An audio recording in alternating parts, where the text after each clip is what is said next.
Halo pemirsa, kembali lagi bersama saya Katarina Amelia di Wanyu Sore.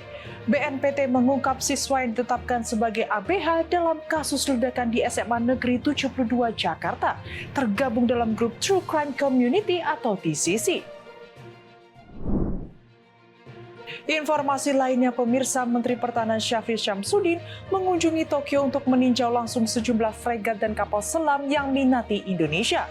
Hal itu ia lakukan usai bertemu dengan Menteri Pertahanan Jepang Shinjiro Koizumi.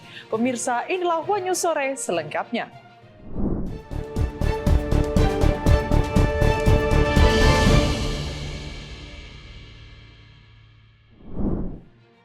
Pemirsa, Badan Vulkanologi Indonesia menaikkan tingkat kewaspadaan Gunung Semeru ke level tertinggi. Berikut adalah detik-detik Gunung Semeru di Kabupaten Lumajang, Jawa Timur yang mengalami erupsi disertai awan panas pada Rabu 19 November.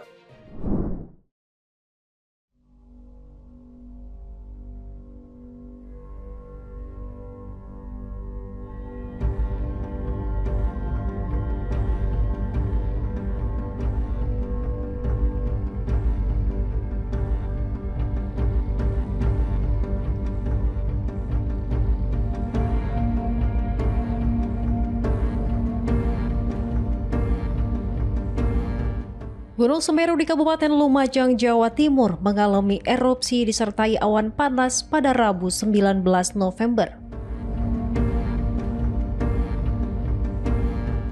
Badan Vulkanologi Indonesia pun menaikkan tingkat kewaspadaan gunung tertinggi di Pulau Jawa itu ke level tertinggi.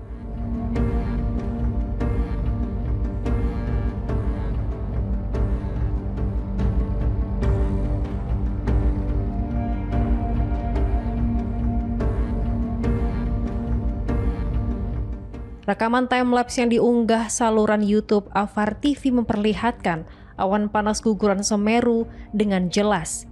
Sementara awan abu membumbung setinggi sekitar 2 km di atas puncak. Beruntung, beberapa saat sebelum awan panas menerjang, seluruh penambang pasir dan warga di sekitar sungai telah meninggalkan lokasi.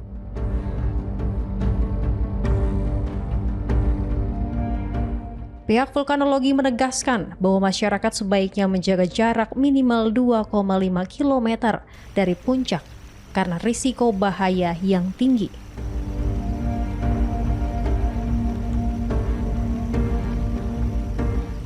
Reuters berhasil memverifikasi lokasi dan tanggal rekaman berdasarkan laporan otoritas setempat, termasuk stempel waktu pada video.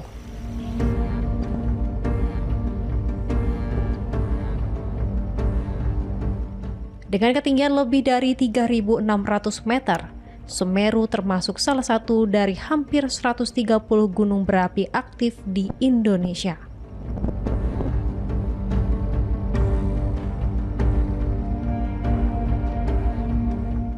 Negara ini terletak di sepanjang cincin api Pasifik, zona seismik yang sangat aktif, di mana berbagai lempeng bumi bertemu sehingga menimbulkan banyak gempa dan aktivitas vulkanik.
BNPT mengungkap siswa yang jadi ABH dalam kasus ledakan di SMA 72 Jakarta tergabung dalam grup True Crime Community.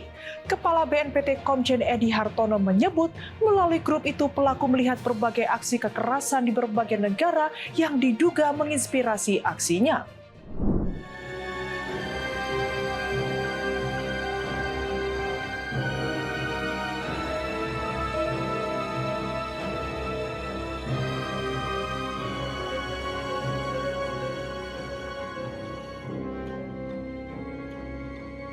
Badan Nasional Penanggulangan Terorisme atau BNPT menyebut bahwa pelaku ledakan di SMA Negeri 72 Jakarta Utara diduga kuat meniru aksi ekstrim dari grup True Crime Community yang pernah dia akses.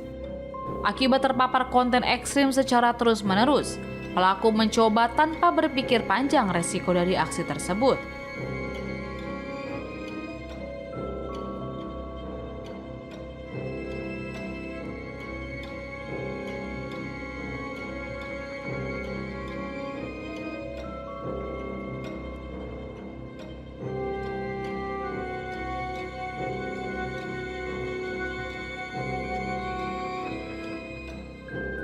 BNPT menggandeng Kementerian PPPA, KPAI, Kemensos, hingga para ahli psikologi untuk menganalisis lebih jauh soal temuan itu. Tim tersebut juga sedang memetakan kondisi psikologis para pelajar yang terpapar. Hasil kajian itu nantinya akan menentukan rehabilitasi yang paling tepat untuk ABH atau anak yang berhadapan dengan hukum itu. Kepala BNPT Komjen Edi Hartono mengakui pola perekrutan terorisme ada pergeseran.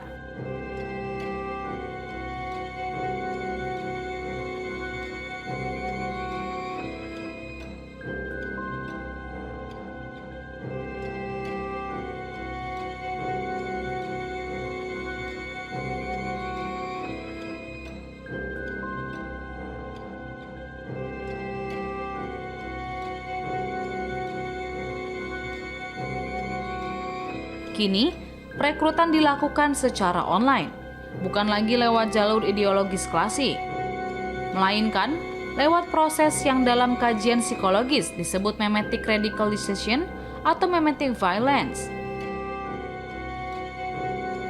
Dalam kesempatan yang sama, juru bicara Densus 88 Anti Teror Polri AKBP Maindra Eka Wardana juga mengatakan pelaku mengonsumsi konten kekerasan dari sebuah situs atau komunitas.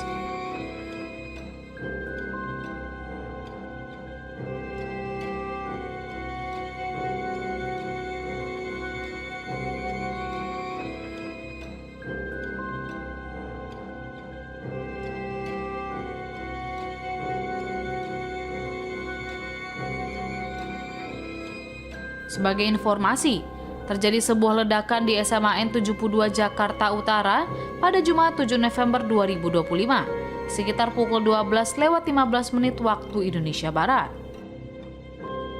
Ledakan itu terjadi di area masjid sekolah saat sholat Jumat berlangsung. Tidak ada korban meninggal dunia dalam insiden itu. Namun, korban luka dalam peristiwa itu tercatat sebanyak 96 orang. Maindra menyatakan aksi ledakan di SMA Negeri 72 Kelapa Gading, Jakarta Utara bukan terorisme. Kendati begitu, aksi itu disebut sebagai tindakan kriminal umum.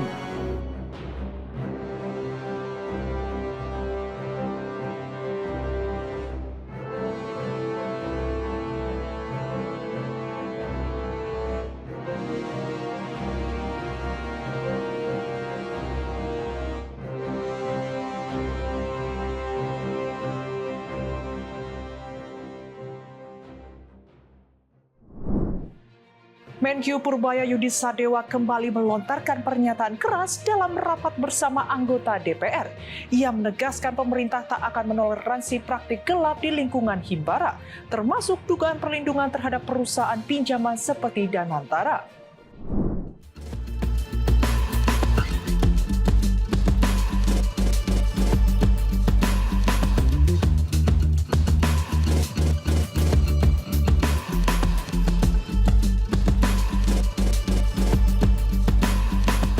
Menteri Keuangan Purbaya Yudi Sadewa kembali membuat pernyataan keras dalam rapat bersama sejumlah anggota DPR RI.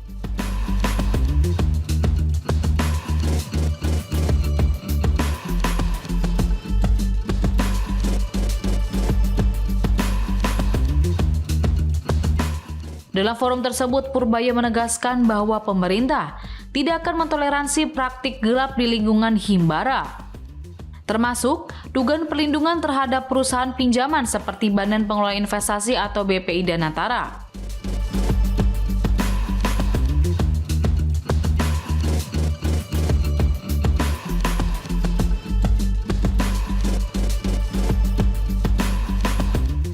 Ia menyatakan, jika terbukti ada pihak yang melindungi praktik ilegal, tindakan tegas akan langsung dijatuhkan.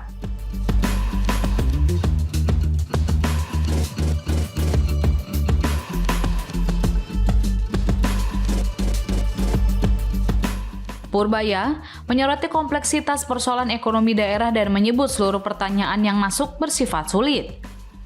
Ia menggambarkan betapa rumitnya kondisi ekonomi yang saat ini diwarnai kelangkaan sumber daya.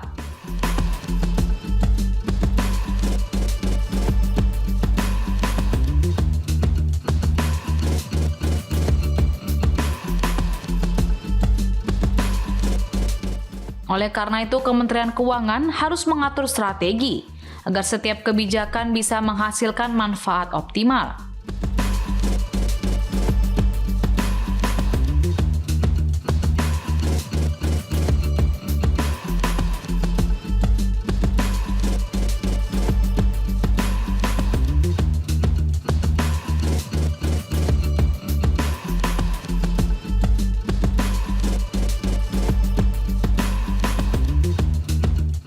Menkyu menjelaskan bahwa pemerintah tidak bisa langsung menilai kelayakan proyek daerah jika Pemda mengajukan pinjaman ke Kemenkyu.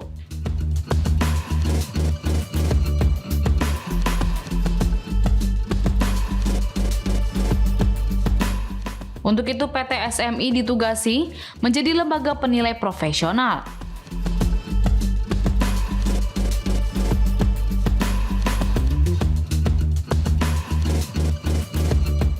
PT SMI dipastikan lebih mampu menilai apakah suatu proyek layak, memberikan return yang jelas, dan tidak membebani Pemda di kemudian hari.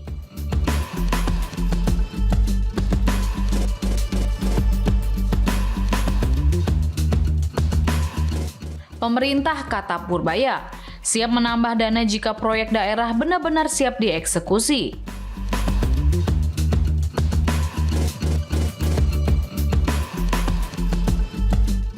Dalam kesempatannya, Purbaya menyampaikan bagian paling tegas dari penyampaiannya adalah terkait rokok ilegal.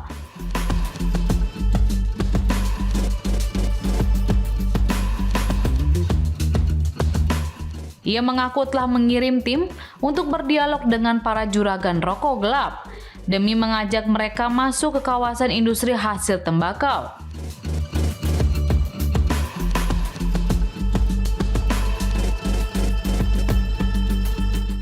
Dengan masuk ke sistem legal, pemerintah bisa mengontrol peredaran sekaligus menambah pemasukan negara.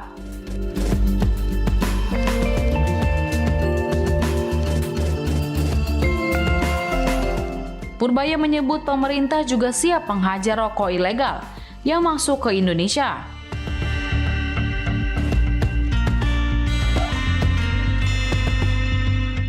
Namun, ia mengakui pengejaran lebih sulit jika rokok ilegal bercampur dengan produk lokal.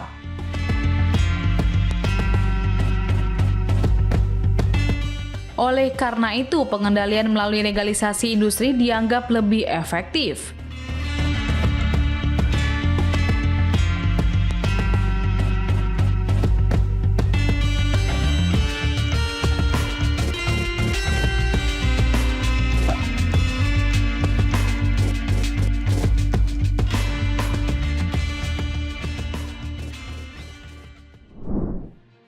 Polemik ijazah Joko Widodo terus bergulir.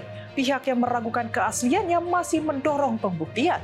Di persidangan terungkap KPUD Solo sudah memusnahkan dokumen pendaftaran Jokowi saat Pilwalkot. Sementara KPU masih mencari dokumen verifikasi yang hilang akibat perpindahan gudang arsip.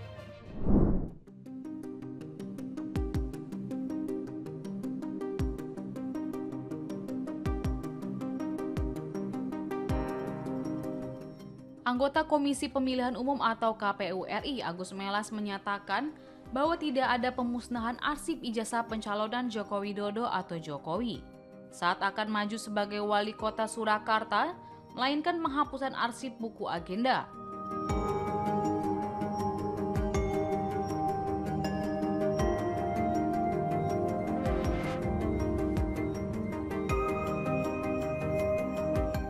Diketahui isu pemusnahan arsip sebelumnya mencuat dalam sidang Komisi Informasi Pusat.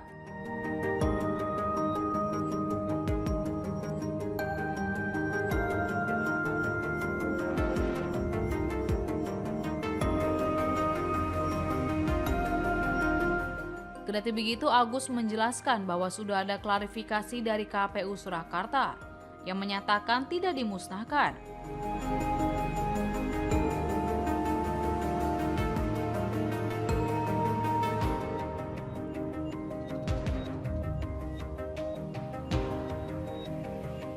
Agus mengatakan buku tersebut berupa pencatatan nomor dan tanggal penerimaan dokumen ijazah Jokowi, sehingga bukan dokumen syarat pencalonan yang dimusnahkan.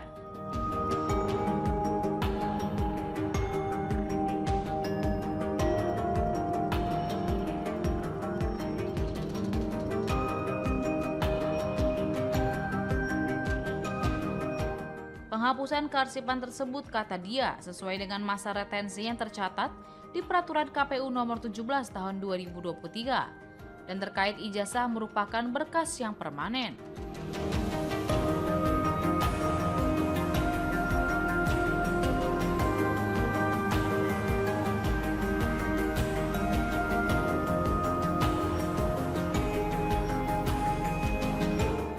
Menurut Agus, pada persidangan sengketa informasi sesuai pelaporan pemohon yang terdiri atas sejumlah masyarakat di Komisi Informasi Pusat.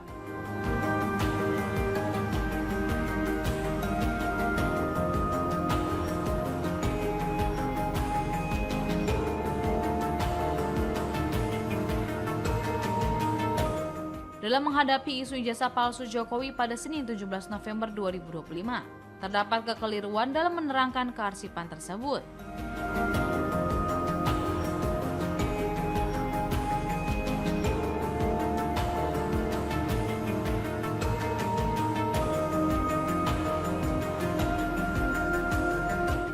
Ia mengatakan mungkin termohon yang mewakili lembaga umum negara yakni UGM juga sedang gugup.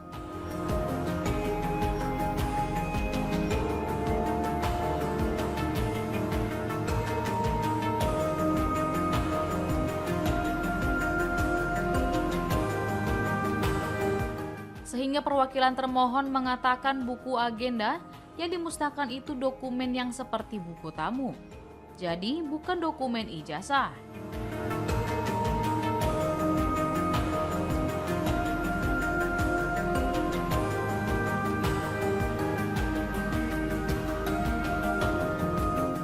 Agus melanjutkan bahwa setiap pemusnahan berkas fisik harus mengikuti peraturan yang ada, termasuk membuat dokumen digital yang dapat diakses.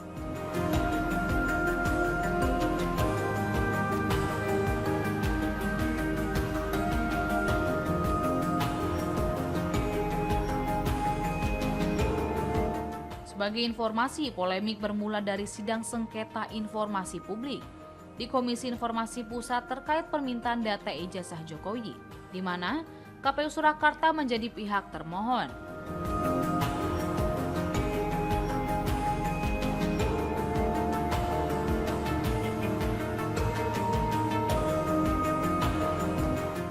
KIP mempertanyakan atas dasar KPU Surakarta yang mengacu pada PKPU nomor 17 tahun 2023 soal retensi arsip di mana 1 tahun aktif, 2 tahun inaktif.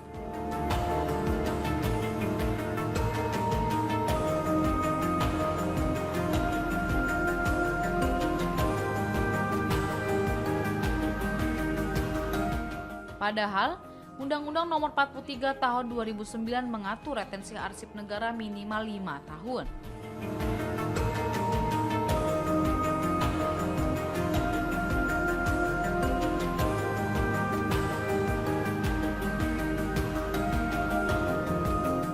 Agus menegaskan bahwa KPU RI maupun KPU DKI sebelumnya dapat menemukan dan memberikan dokumen terkait pencalonan Jokowi ketika diminta.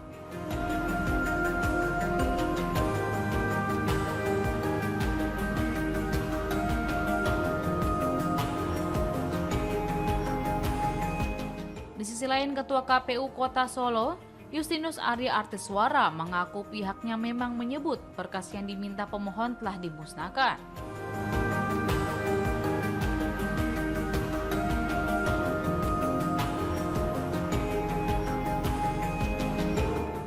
Namun, Arya menjelaskan, berkas yang dimusnahkan bukanlah berkas pendaftaran seperti ijazah Jokowi.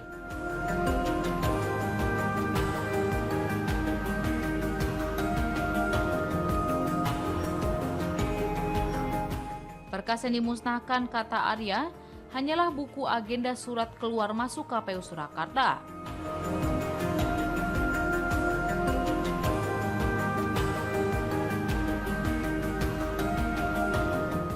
Hal ini sesuai peraturan KPU nomor 17 tahun 2023 dan buku agenda termasuk arsip dengan jadwal retensi 1 tahun.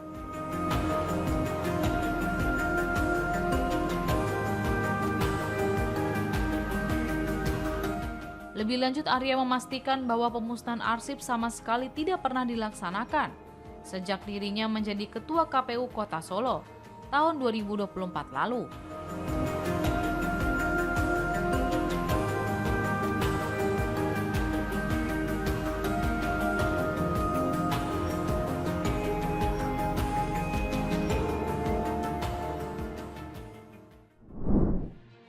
Setelah 6 bulan berada di luar negeri, Reni Rahmawati, perempuan asal Sukabumi, Jawa Barat, akhirnya berhasil dipulangkan.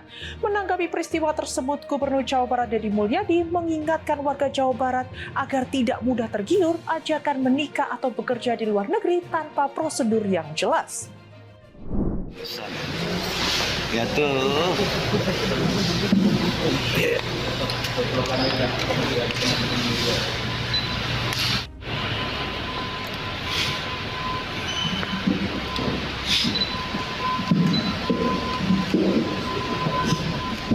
Setelah 6 bulan terperangkap di Guangzhou, Cina, Reni Rahmawati, korban tindak pidana perdagangan orang atau TPPO asal Sukabumi, Jawa Barat, akhirnya berhasil dipulangkan.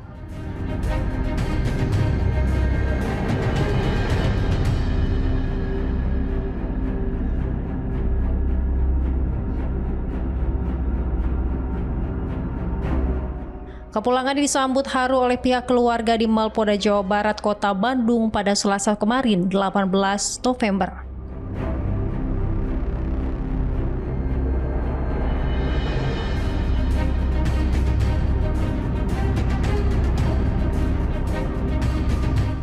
Gubernur Jawa Barat Deddy Mulyadi menyampaikan rasa lega atas keberhasilan pemulangan Reni Rahmawati ke Indonesia.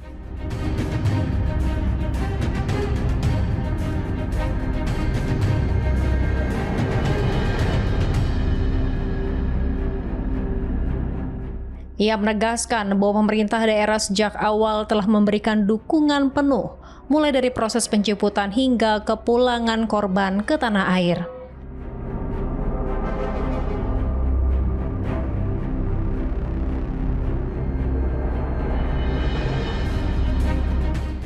Deddy juga mengapresiasi langkah cepat Polda Jawa Barat dalam menangani kasus tersebut.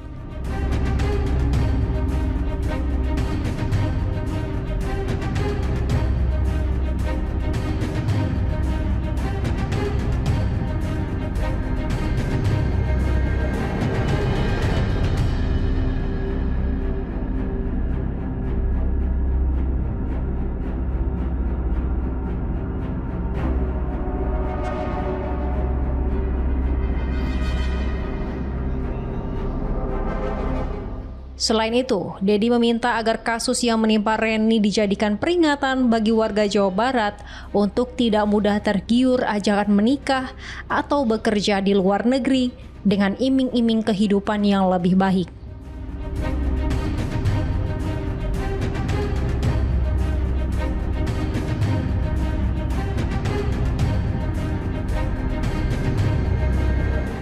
Ia menyampaikan bahwa para pelaku TPPO kerap menggunakan bujuk rayu untuk menjebak korbannya, dan kasus serupa telah berulang kali terjadi di Indonesia.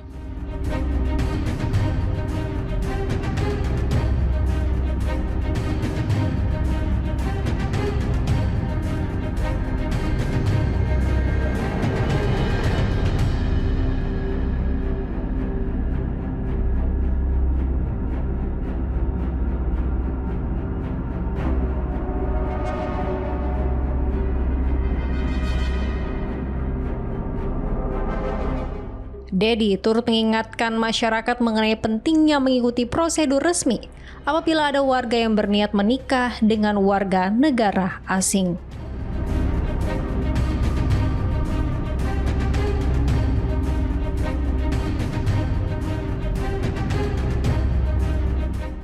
Tim Polda Jabarnya kan sudah berangkat ke sana dan kita memberikan support dan hari ini mereka sudah kembali, dan bagi saya sih bahagia lah ya sebagai gubernur bisa menangani berbagai masalah, termasuk masalah yang dialami oleh warganya di luar negeri. Mungkin dulu sesuatu yang agak berat mereka harus kembali, dulu biaya besar untuk mengembalikannya. Saya ucapkan terima kasih Pak Kapolda dan tim. Tetapi yang paling berikutnya adalah pada warga Jawa Barat yang ingetin, ulah Kapolda Tenyo ke Samaran tinggal atau orang Sunda, terutama perempuan-perempuan di Jawa Barat. Jangan deh berorientasi kalau nikah sama orang asing, kemudian belum jelas statusnya siapa dia, itu akan jadi kaya. Ini kan perilakunya bukan hanya satu loh.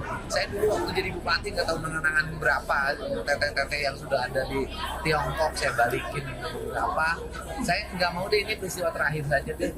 Kan nggak baik rasanya warga Jabar kok mudah banget sih dirayu orang, apalagi sama orang lain, apalagi diajak laki-laki keluar negeri dinikahin. Kalau menikah itu nanti harus jelas status keluarga negaraannya, nikahnya harus nikah resmi, kemudian juga ada keluarganya dari luar ke sini. Ini yang harus menjadi rambu-rambu bagi warga Jabar. Ya. Akhirnya yang tadinya beranggapan akan hidup bahagia dan punya harta, akhirnya jadi malu.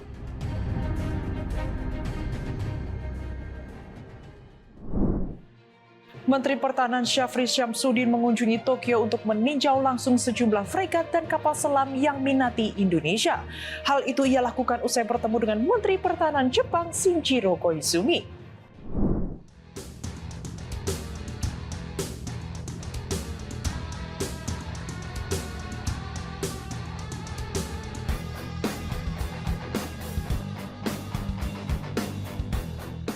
Menteri Pertahanan Indonesia Syafri Syamsuddin melakukan kunjungan ke Tokyo Senin 17 November 2025.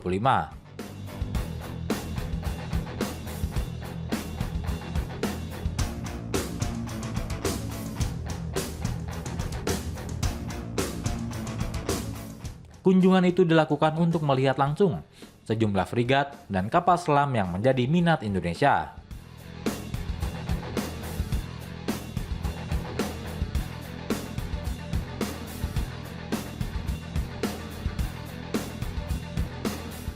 Hal itu dilakukan sebelum pertemuan dengan Menteri Pertahanan Jepang Shinjiro Koizumi yang menjadi bagian dari rangkaian persiapan menuju pertemuan antara Menteri Luar Negeri dan Pertahanan kedua negara digelar pada Senin 17 November 2025.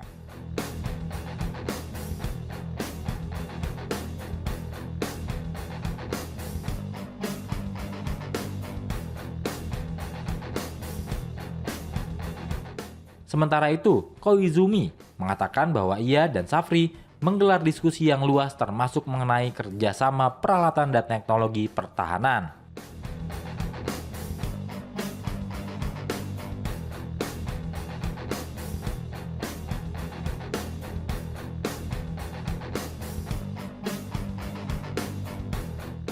Ia menambahkan bahwa kedua pihak juga membahas lingkungan keamanan kawasan, serta arah masa depan kerjasama bilateral.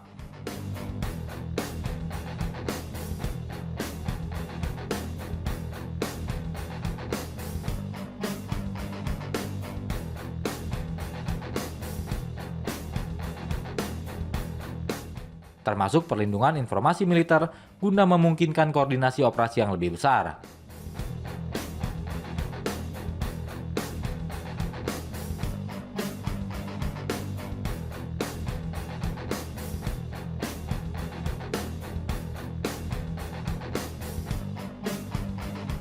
Pertemuan ini merupakan yang kedua bagi kedua menteri setelah sebelumnya berjumpa di sela-sela KTT ASEAN Defense Minister Plus di Kuala Lumpur.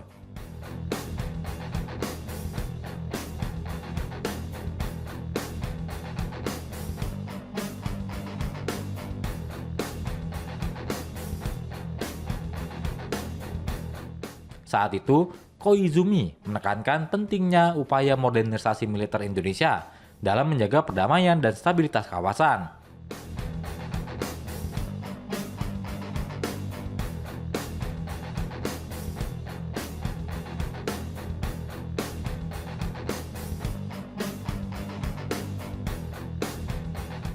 Terutama mengingat posisi strategis Indonesia yang berada di jalur laut penting seperti Selat Malaka.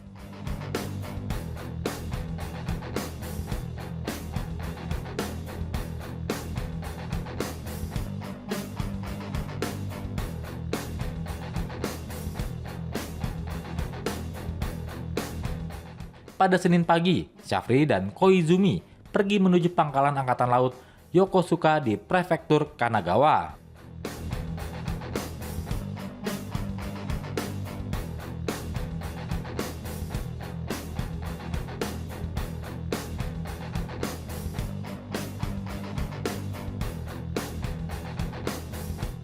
Di sana, mereka meninjau sejumlah kapal milik Pasukan Bela Diri Maritim Jepang atau MSDF.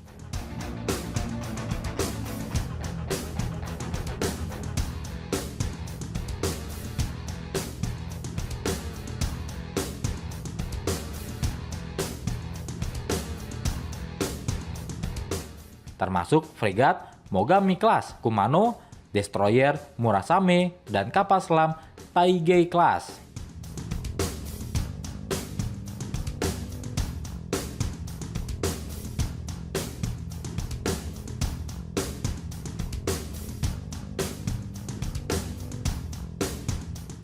Minat Indonesia terhadap alutsista Jepang bukan hal baru. Sejak Januari, Tokyo dan Jakarta telah meluncurkan mekanisme konsultasi pertahanan yang berfokus tidak hanya pada keamanan maritim, tetapi juga kolaborasi peralatan pertahanan dan transfer teknologi.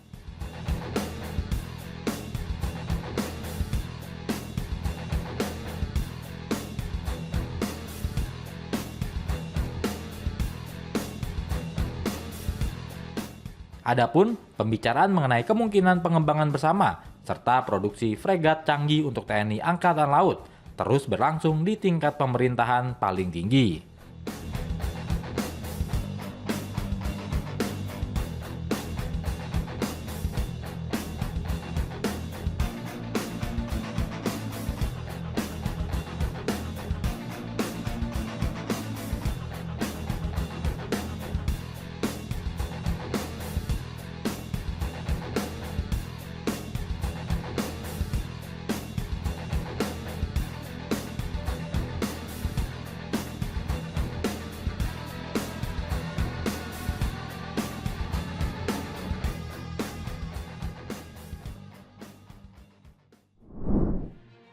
Suasana Terminal Tumburuni di Fak-Fak, Papua Barat tampak tak biasa pada Minggu 16 November lalu.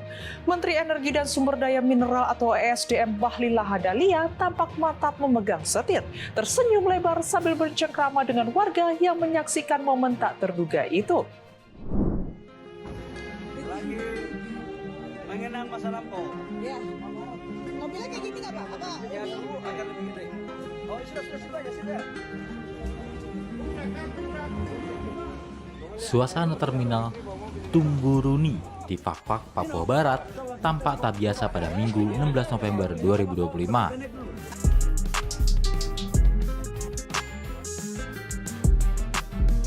Pasalnya, Menteri Energi dan Sumber Daya Mineral atau ESDM, Bahlil Lahadalia tampak mencoba menjadi sopir angkot.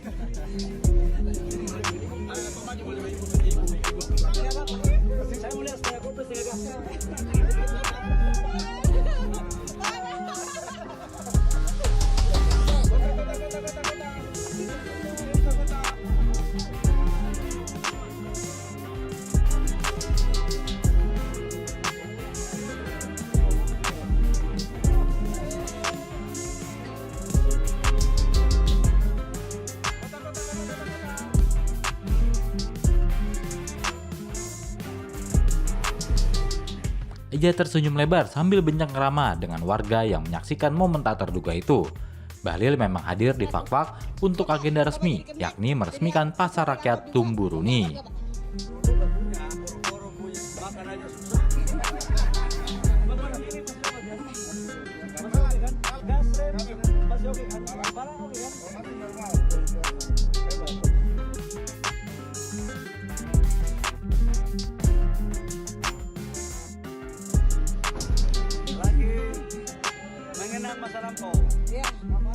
Namun begitu acara usai, ia memilih singgah sejenak ke Terminal Tumburuni, tempat yang menyimpan bagian penting dari perjalanan hidupnya.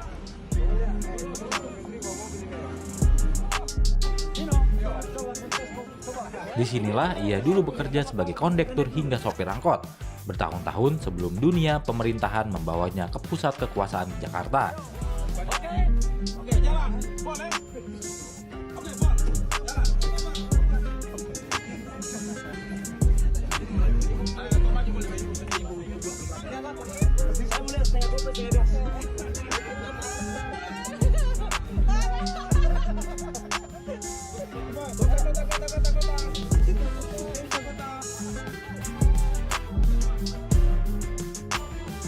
Warga yang memenuhi terminal sempat terkejut melihat Menteri ESDM turun dari mobil dinas dan langsung menuju salah satu angkot yang terparkir.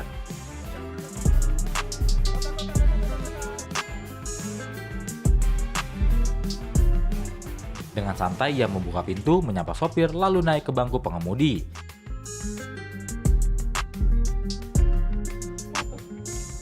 Bapak jadi kemek, jadi sopir angkot juga, punya angkot nggak Pak?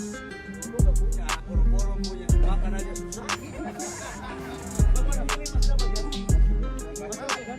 Gas rate masih oke kan? Barang oke kan? Masih normal.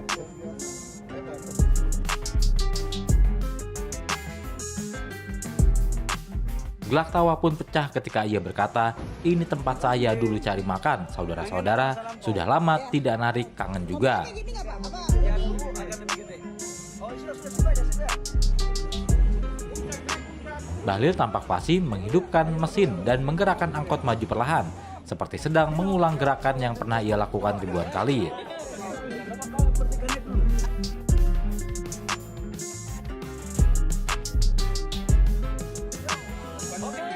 Oke, jalan. Boleh?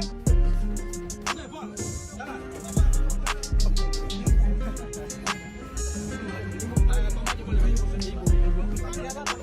Saya melihat setengah kubus, setengah gas. Warga menyambutnya dengan telepon genggam terangkat, mengabadikan momen langka itu. Momen ini bukan sekedar aksi spontan, Bahlil memang kerap menyempatkan diri bernostalgia setiap kali berkunjung ke daerah yang pernah membentuk perjalanan hidupnya.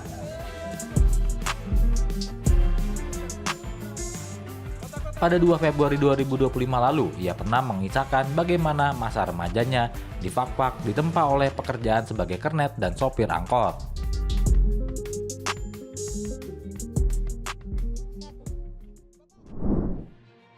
Demikian informasi yang dapat kami sampaikan pemirsa. Terima kasih telah bergabung bersama kami. Saya Katarina Amelia dan seluruh tim yang bertugas mengucapkan sampai jumpa di One News sore berikutnya. Setiap hari pukul 7 malam hanya di kanal YouTube TV One News Go.